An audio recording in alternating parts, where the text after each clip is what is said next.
While she's best known as T'Pol, the competent Vulcan officer on the Starship Enterprise, Jolene Blalock has got a lot more going for her than some cool prosthetic ears, especially when it comes to her family's net worth.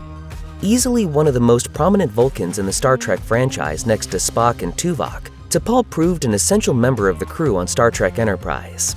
Back on Earth, the role of the Vulcan Science Council subcommander was Blalock's big break. She got her start as an international model who appeared in both Playboy and Maxim, but she was more than happy to ditch the industry when the profession turned out disappointing.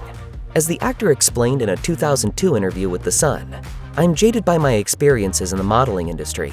You're never skinny or perfect enough, and it was difficult mentally making the transition to acting."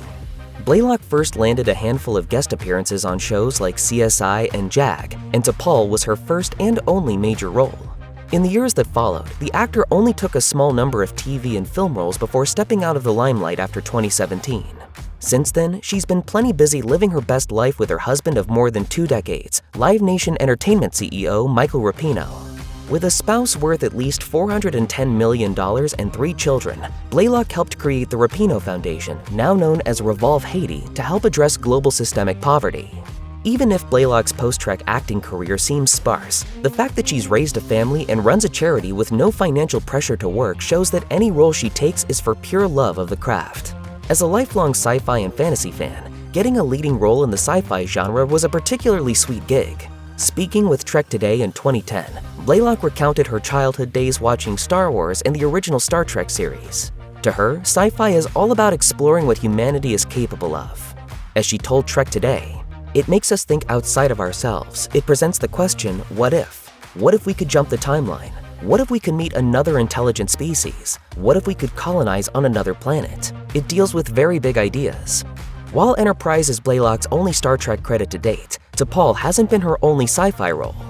During her run on Enterprise, she appeared on 2 episodes of Stargate SG-1. Then, after Enterprise wrapped, she had roles in Legend of the Seeker and Starship Troopers 3 Marauders. In the late 2000s, Blalock also showed up in procedural shows like House and CSI Miami.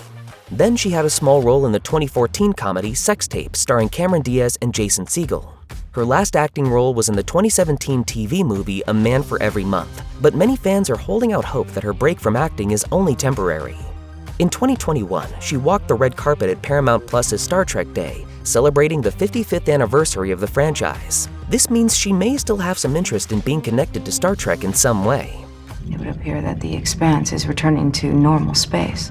Given the natural 200-year longevity of Vulcans and the infinite possibilities sci-fi invites, T'Pol could potentially make an appearance in Star Trek Strange New Worlds. Canonically, she was born in 2088 or 2089, and Strange New Worlds is set in 2259, so fans shouldn't give up hope quite yet.